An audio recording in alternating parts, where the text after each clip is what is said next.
Balcony का बंटवारा। सरला घर के किसी भी काम में कभी कुछ नहीं करती। सरला की बड़ी बहू निशा घर का सारा काम किया करती थी, तो ऐसे में सरला को घर के किसी काम से कोई लेना देना ही नहीं था। अरे सरला, तुझे कितनी बार कहा है अपनी बालकनी को साफ क्यों नहीं करवाती? तेरी बालकनी से जितने भी चूहे हैं ना, वो मेरे घर में चले आते हैं। अरे अब बहू ने कर रखा है तो मैं बहू को क्या ही कहूँ। जब मैं घर के किसी काम में हाथ नहीं लगाती तो भला मैं बहू को कुछ और क्यों ही कहूँ। रुक, तू नहीं कहती ना तो मैं कह देती हूँ। अरे ओ बहू, तू बालकनी को स्टोर रूम क्यों बना रही है? उसे साफ रखा कर। बालकनी तो सुंदर दिखने के लिए होता है, लेकिन तूने ऐसा कबाड़ा भर रखा है कि तेरी बालकनी में जितने चूहे हैं वो मेरे घर में आ जाते हैं। माँ जी, आप तो जानती है हमारा घर कितना छोटा है। किचन में थोड़ा बहुत सामान रह भी जाए तो किचन में चूहे हो जाते हैं ना। मुझे नहीं पता तू क्या करेगी, लेकिन मैं तो यही कहूँगी बालकनी साफ करा ले बस। रज्जू की इतना कहने के बाद भी निशा को कोई फर्क नहीं पड़ता। निशा का घर छोटा था और बालकनी में वो कबाड़ भर दिया करती थी, जिससे उसकी पड़ोसन रज्जू काफी परेशान थी, क्योंकि कबाड़ की वजह से चूहे उसकी पड़ोसन रज्जू के घर में घुस जाया करते थे। अरे बहू, कभी तो बालकनी साफ कर लिया कर। आज दुकान पर सामान लेने गई थी तो लाला भी कह रहा था आपके घर में लोगों से ज्यादा तो कबाड़ नजर आता है। अब माँ जी मैं क्या करूँ, किसी दिन फुर्सत हो तो उन कबाड़ को देखकर बेच भी दूं, लेकिन सारा दिन तो घर के काम में निकल जाता है, समय ही नहीं मिल पाता मुझे। ऐसे ही समय बीत रहा था। एक रोज रज्जू एक फटी पुरानी साड़ी पहने सरला के घर आती है और आते ही सोफे पर बैठकर सरला को देखने लगती है। अरे रज्जू, ये जालीदार साड़ी पहने कहाँ जा रही है तू? और ये कौन सा फैशन है तेरा? ये फैशन भी ना तेरी बहू का दिया हुआ है। मैंने भी सोचा तुझे पहन कर दिखा ही दूं कैसा लगता है। तू कहना क्या चाहती है? साफ साफ क्यों नहीं कहती? ये ना तेरे घुमा फिरा कर बोलने की आदत कब जाएगी? मेरे कहने का मतलब ये है कि तेरी बालकनी के जो चूहे हैं ना, उन्होंने मेरे घर में घुसकर मेरे अच्छे खासे कपड़ों का ये हाल किया है। अब तो मेरा भी दिल कर रहा है कि तेरे घर से कहीं दूर घर लेकर यहाँ से चली जाऊं। अरे तू खामखा नाराज हो रही है रज्जू। इतने दिन से जब तू हमें झेल रही है तो कुछ दिन और सही। तेरे जीने के कितने ही दिन बचे हैं। तू कहना क्या चाहती है कि मैं कुछ ही सालों बाद निपट लूंगी? अरे अभी मेरी उम्र ही क्या है। हाँ हाँ, मुझे भी पता है, अभी तो तू 20 साल की है। मैं ना बहू को बोलकर बालकनी साफ करवा देती हूँ बस। समय बीतता है। कुछ दिनों बाद सरला अपने छोटे बेटे राकेश की शादी कर देती है और उसके बाद सरला की छोटी बहू पूजा भी मायके से ससुराल आ चुकी थी। लेकिन अब भी सरला की बालकनी जैसे कि तैसे ही थी। अब उसकी पड़ोसन एक रोज सरला की छोटी बहू की मुंह दिखाई करने आती है। क्या बात है सरला, बहू तो बड़ी सुथरी लाई है तू। अब बस उम्मीद करती हूँ जैसी बहू लाई है वैसा तेरा घर भी चमकना चाहिए। तेरे कहने का क्या मतलब है? अब मेरी नई नवेली बहू बालकनी साफ करती मिलेगी? अरे कर भी लेगी तो इसमें क्या ही बुराई है। मैं तो बस अच्छे के लिए कह रही थी। क्या बहू, घर साफ सफाई करना तो जानती है ना? जी काकी, खाना बनाने से लेकर घर की साफ सफाई और घर संभालना सब अच्छे से जानती हूँ। आप इस बात की चिंता मत कीजिए। सरला की छोटी बहू पूजा को ससुराल में आए 2 ही दिन हुए थे और पूजा सचमुच घर को साफ सुथरा रखना चाहती थी। एक दिन सरला की छोटी बहू और बड़ी बहू में इस बात को लेकर बहस हो जाती है कि बालकनी को कैसे साफ रखना है। अरे दीदी, बालकनी में इतनी गंदगी कौन रखता है? तो तू ही बता, घर में कोई और जगह है जहाँ ये कबाड़ रख दिया जाए? तेरे कमरे में तो ये रखने नहीं जाऊंगी और मेरे कमरे में जगह नहीं है। माँ जी अपने कमरे में रखने नहीं देंगी और स्टोर रूम घर में है नहीं। ठीक है, अगर आपको ये कबाड़ रखना ही है तो आप अपने हिस्से में रखिए। मेरे कमरे के हिस्से में अगर आप इसे रखती है तो चूहे मेरे कमरे में भी तो आएंगे ना। देख, जब तक नया घर नहीं बन जाता तब तक हमें ऐसे ही मैनेज करना होगा। अगर तुझे किसी बात को लेकर बहस करनी है तो जा माँ जी से जाकर कर। पूजा को घर में आए कुछ ही दिन हुए थे और दोनों ही देवरानी जेठानी में झगड़ा शुरू हो चुका था। ये देखकर रज्जू को बड़ा मजा आता है। रज्जू एक रोज जब निशा घर नहीं होती तो पूजा को भड़काने चली आती है। अरे बहू, आज घर में कोई दिख नहीं रहा, कहीं गए है क्या सब? और सरला भी नजर नहीं आ रही। नहीं नहीं, कोई नहीं है काकी। कोई काम हो तो मुझे बता दीजिए, जब वो आएंगे तो मैं उन्हें बता दूंगी। सब बाजार गए हैं। अरे नहीं नहीं छोटी बहू, कोई काम नहीं। मैं तो बस घूमते हुए चली आई। सोचा थोड़ा बहू से हाल चाल ले लूंगी और सरला से मिल लूंगी। माँ जी तो है नहीं, आप बैठिए, मैं आपके लिए चाय बना कर लाती हूँ। अरे नहीं बहू, उन सब चीज़ों की ज़रूरत नहीं है। मैं तो वैसे ही पहले से परेशान हूँ। तेरे बालकनी के चूहे मेरे घर में आकर ना घर में तबाही मचा देते हैं। नए नए कपड़े काट चुके हैं। कितना सामान अपनी जगह से गायब हो जाता है। इसका मतलब आप भी हमारी बालकनी से परेशान हैं? अरे रज्जू काकी, आपको पता है मैं बालकनी में फूल गमला लगाना चाहती हूँ, लेकिन दीदी है कि सुनती ही नहीं। उन्होंने तो बालकनी को स्टोर रूम बना कर रखा है। खराब फ्रिज, एसी, कूलर, पंखा, भला कौन रखता है ये सब बालकनी में? अरे इन दोनों सास बहू को ये समझाते समझाते मेरे बाल पके, लेकिन इनके दिमाग में ये बात नहीं गई अब तक। अब तो कुछ दिन में मैं ही यहाँ से चली जाऊँ, वही बेहतर है। रज्जू तो पूरे प्लान के साथ आई थी कि वो सरला की छोटी बहू के कान भरेगी, और वो सरला की छोटी बहू के कान भर भी देती है। ऐसे में अब देर शाम जब निशा और सरला बाजार से आते हैं तो निशा देखती है कि उसकी देवरानी के साइड जो भी सामान रखा हुआ था वो सब अब उसकी साइड की बालकनी में रखा हुआ है। ये क्या किया तूने? मैंने तुझे पहले ही मना किया था ना कि जो सामान जहाँ है वही रहेगा, तो तूने इन सामानों को छुआ क्यों? क्योंकि मैं अपने कमरे के सामने की बालकनी को साफ रखना चाहती हूँ, वहाँ फूल पौधे उगाना चाहती हूँ, और मैं अपनी खिड़की से ताजी हवा आने देना चाहती हूँ। इसलिए अब इस सामान को चुपचाप तू वापस रख दे, वरना मैं सारे सामान को तेरे कमरे में फेंकवा दूंगी।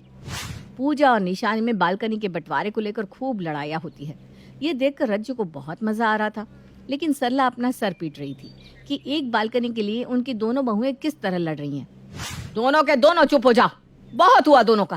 कितनी बार समझाऊं तुम दोनों को? माँ जी, ये दीदी सही नहीं कर रही है। अपने तरफ का कबाड़ मेरे उधर क्यों फेंकवा रही है? मैं तो सालों से उसे कहते कहते थक गई, बालकनी से ये कूड़ा क्यों नहीं हटा देती, लेकिन वो सुनती कहाँ है।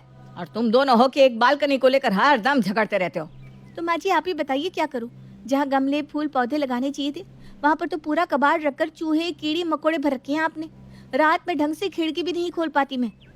तुम दोनों को मैं समझा समझा कर थक गई हूँ, लेकिन तुम दोनों होके समझने का नाम ही नहीं लेती। और बहू, तुझे तो आए हुए अभी 1 महीना भी नहीं हुआ और तू बिना बात के झगड़ती रहती है। इस तरह सरला अपनी दोनों बहू की लड़ाई शांत करवाती है। कुछ दिन तक तो दोनों बहुएं एक दूसरे से बात नहीं करती, लेकिन एक रोज जब निशा कबाड़ की एक और बोरी बालकनी में रख कर आती है तो पूजा को गुस्सा आता है। अब मैं दीदी की ये हरकतें बर्दाश्त नहीं कर पाऊंगी। अब तो कुछ करना ही पड़ेगा, क्योंकि माँ जी तो मेरी एक नहीं सुनती और बड़ी वाली दीदी अपनी मनमानी कर रही है। अब दोनों को सबक मैं ही सिखाऊंगी। इतना बोलने के बाद पूजा मार्केट जाती है और मार्केट से एक हेलमेट उठाकर लाती है। और जब सुबह के समय सब अपने कामों में लगे होते हैं, तब कबाड़ के ढेर में जो मधुमक्खी का छत्ता लगा था, पूजा जाकर उसे छेड़ देती है और वो मधुमक्खियाँ सबसे पहले हॉल में बैठी सरला पर हमला करती है। उसके बाद निशा पर, जो हॉल में चाय देने पहुंचती थी। हालांकि पूजा ने तो खुद को अच्छे से कवर कर रखा था। हेलमेट पहने अपने हाथों को ढके पूजा आराम से कमरे में जाकर छुप जाती है। पूजा तो मधुमक्खी को छेड़ने के बाद छुप जाती है, लेकिन हॉल में चाय पी रही सरला पर मधुमक्खी हमला कर देती है। तभी सरला की पड़ोसन रज्जू का भी आना होता है। अरे अरे, ये क्या हो गया? ये क्या काटने लगे? अरे सरला, बचा मुझे। ये मधुमक्खी कहाँ से आई? कहीं ये तेरे बालकनी वाली मधुमक्खियाँ तो नहीं? अरे माँ जी, अरे माँ जी, मुझे काट लिया, बचाओ ना मुझे। अरे पहले खुद को तो बचा लूं। कितनी बार कहा बहू तुझे बालकनी साफ कर ले, आज तुझे भी सबक मिल ही जाएगा। अब कुछ देर बाद रज्जू, सरला और निशा तीनों ही हॉल में नीचे सोफे पर पड़े मिलते हैं। किसी का हाथ सूजा होता है तो किसी का गाल, और सरला की तो आंख ही सूज चुकी थी। अरे माँ जी, ये क्या हुआ? सब ठीक तो है ना? ये सबके चेहरे इतने बदले बदले क्यों लग रहे हैं? अरे मधुमक्खी आज अपना रस छोड़कर यहाँ आ गई और हमारा रस चूस गई। हाय रे, कितनी जलन हो रही है। अब देखती हूँ माँ जी, बालकनी का बंटवारा आप कैसे नहीं करती। तेरे घर से मेरे घर राहु केतु का आना जाना पहले कम था, जो अब मुझे इन डंक वाली मधुमक्खी से कटवा दिया। अरे तो काकी, आप भी तो गलत समय पर एंट्री मारती है, आपको भी तो सोचना चाहिए था ना। अरे बहू, तो सही कह रही है, मैं भी गलत समय पर ही एंट्री मारती हूँ। हाय, अब 3 दिन से पहले बिस्तर से ढंग से उठ भी नहीं पाऊंगी, ये तो तय है। पूजा का प्लान तो कामयाब होता है, लेकिन अब पूजा इस इंतजार में थी कि उसकी सास बालकनी को लेकर क्या फैसला लेती है। लेकिन जब शाम तक कोई फैसला नहीं आता तो पूजा खुद ही अपनी सास और जेठानी के पास जाती है। माँ जी, अब तो आपकी तबीयत ठीक है ना? मुझे ना आपको देखकर बहुत तरस आ रहा है। कितनी बुरी तरह काटा है आपको मधुमक्खी ने।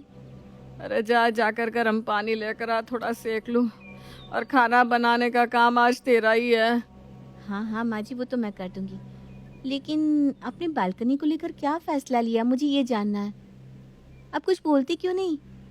अरे पहले मरने से तो बच जाओ, फिर तेरी और जेठानी की ये आपसी रंजिश वाली बालकनी का फैसला भी कर दूंगी। इस बात को भी कई दिन बीत जाते हैं और अब तो सल्ला के साथ निशा भी ठीक हो चुकी थी, लेकिन पूजा को जिस चीज का इंतजार था वो अब तक नहीं हुई थी।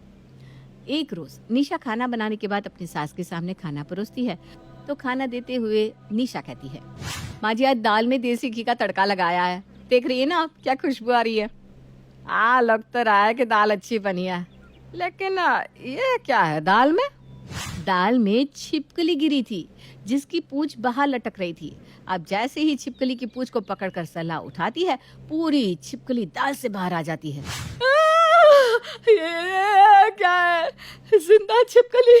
अरे बहू खाने में छिपकली भी डालकर लाई है देसी घी के साथ, तू मुझे मारना चाहती है क्या? अरे माँ जी क्या हुआ, ये छिपकली दाल में से निकली है क्या? हाँ और नहीं तो क्या। अरे खाना बनाते हुए तुम दोनों का ध्यान कहाँ रहता है? अभी इस छिपकली की पूंछ नहीं दिखती तो शायद तो मैं इसे खा ही लेती।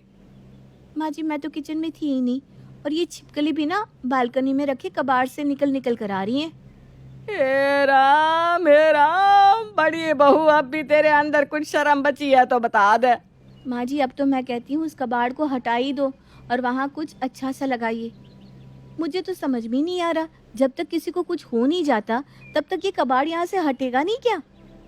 अरे कहाँ रखे उसे, कितनी बार तू एक ही बात को लेकर खींचती रहेगी। मैंने तुझसे कहा ना कि हमारा घर छोटा है, तो जो सामान काम का नहीं उसे तो हटा सकते हैं ना, लेकिन हम उसे भी नहीं हटाते। ये सब बातें हो रही थी तभी सल्ला के पड़ोसन रज्जू आती है और रज्जू भी तीनों को बहस करता देखकर कहती है, अरे किस बात को लेकर तुम तीनों सास बहू के बीच बहस हो रही है? अरे क्या बताऊं, जैसे ही खाना खाने बैठी वैसे ही खाने में छिपकली निकली। अरे वो तो भला हो मेरी नाक का जो बुढ़ापे में भी चमक रही है, और मैंने दाल की कटोरी में छिपकली की पूंछ देख ली। राम राम राम राम, ये छिपकली जरूर ना तेरी बालकनी से आ रही होगी। अरे अब तो साफ करवा ले बालकनी। इस उम्र में अगर मुझसे काम होता ना तो मैं कब का साफ सफाई कर देती। अब एक बहू को बालकनी के कबाड़ में भी काम की चीजें नजर आ रही है, तो वहीं दूसरी बहू को वो कबाड़ लग रहा है। दोनों पूरा दिन बालकनी को लेकर लड़ते झगड़ते रहता है। जहाँ एक तरफ बालकनी और छिपकली को लेकर बहस चल रही थी, वहीं दूसरी तरफ रज्जू की साड़ी में कॉकरोच घुस जाता है। अब रज्जू पूरे हॉल में कूदने लगती है। अरे ये क्या हो रहा है, गुदगुदी हो रही है। अरे ये क्या हो रहा है सरला, अरे मेरी साड़ी में क्या घुस गया है, देख तो। काकी आपकी कमर पर कॉकरोच है, रुको मैं हटाती हूँ। कॉकरोच बहू हटाओ इसे मेरी कमर से। अरे बाप रे, अब तो मैं तेरे घर आऊं भी ना, तेरा घर घर नहीं चिड़िया घर है। हे प्रभु आज बचा ले, फिर मैं कभी सरला के घर की तरफ भी ना देखूं। अरे तू रुक तो जा एक जगह, सुनती क्यों नहीं रज्जो, रुक तो जा। रज्जू भी अब सरला के घर कभी न आने का प्रण लेती है, और सरला तो अपने घर में घूम रहे कीड़े मकोड़ों से पहले से परेशान थी, लेकिन फिर भी सरला अपनी बालकनी को साफ नहीं करवा पा रही थी, क्योंकि सरला की बड़ी बहू निशा इसके खिलाफ थी। उसे घर में कहीं ना कहीं कबाड़ तो रखना ही था। समय बीत रहा था और बालकनी को लेकर मुद्दे झगड़े बढ़ते ही जा रहे थे। सुबह हो चुकी थी लेकिन पूजा अपने कमरे से बाहर ही नहीं निकली। माँ जी देख रही है ना आप, पूजा की मनमानी अब तक उठी नहीं है, और आप कहती हैं झगड़े मुझसे शुरू होते हैं। हाँ तो ये भी एक नंबर की आलसी, लेकिन बहू मैं भी ना रात भर सोई नहीं हूँ। मेरे कमरे में इतने कॉकरोच हो चुके हैं, इतनी छिपकलियाँ हो चुकी है, मैं परेशान हूँ। माँ जी तो अब आप चाहती क्या है, मुझे बताइए। पहले तो उस महारानी को देख, जाकर कहीं एक साथ छिपकली कॉकरोच ने उस पर हमला तो नहीं कर दिया, और उनके काटने से कहीं मर ना गई हो। हाँ जी आप भी कैसी बात करती हैं।